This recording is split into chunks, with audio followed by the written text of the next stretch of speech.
Yun mga boss, magandang araw. Nandito tayo ngayon sa Santa Barbara, Pangasinan.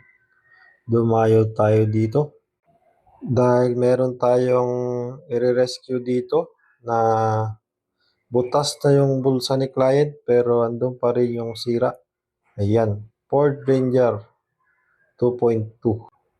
Dalawang beses nagpalit ng turbo dahil nag-leak. Ayan oh, may leak dyan oh. Yan ang unang concern ni client. Laging basa ng oil dyan sa kanyang turbo. Dalawang beses na daw pinalitan yan, yung turbo niya. Unang palit niya, tumirik sa T-flex. Naubusan ng langis. Ayan, dahil yan sa leak na yan. Nagpalit ng turbo, dalawang beses, pero yan pa rin. Ganyan na ganyan pa rin yung concern niya. Ayan, binaklas na natin ng buo yung turbo niya para tignan talaga kung saan nanggagaling yung leak.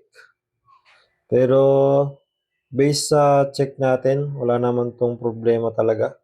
Hindi dito nanggagaling yung leak. Kaya hindi natin to papalitan, kundi lilinisan lang natin. Tapos ibabalik natin kasi wala namang sira itong turbo niya. Lilinisan lang natin maigi. Ayan, malinis na. Tapos assemble lang natin to at ibabalik. Hindi tayo magpapalit ng bagong turbo. Kasi wala na talaga. Butas na yung bulsa ni customer dahil sa dalawang turbo na pinilitan nila. Ayan. Pagkatapos nito, ibabalik lang natin yung turbo niyang tinanggal natin. Fast forward na tayo. Tingnan natin kung saan talaga yung dahilan.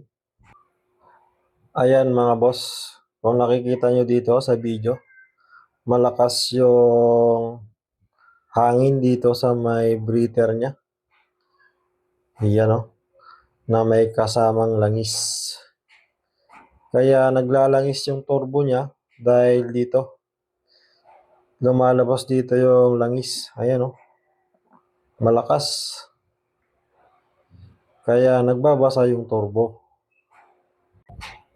Ang dahilan kaya ganyan yan, ito, yung kanyang valve cover. Ayan, yan tinuturo ko. Wala na yun, no? Yan, wala na. Wala na yung orange dyan mismo. Kaya nagbabasa. Lumalabas yung oil dyan na may kasamang hangin. Ayan, dapat ganyan yan.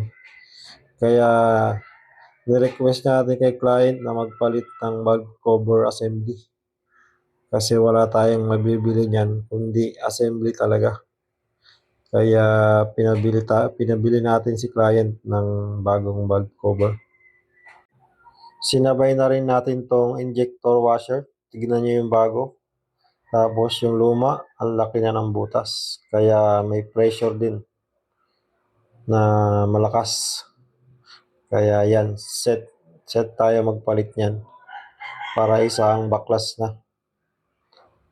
Kaya yan, malinis na rin. Nalinis na rin natin. I-assemble na lang. Tapos tignan natin kung may pinagbago ba sa ginawa natin dito sa unit ni sir na hindi na maayos-ayos ng iba. Okay, tignan natin kung maayos natin.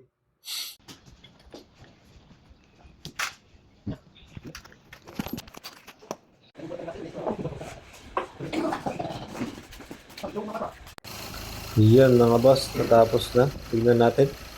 Ayun, normal na. Nawala na oh. Ayun. Yun pala yung sira niya. Okay na. Natapos na yung unang concern ni client. Ang susunod naman natin dito yung kanyang low power. Tapos mausok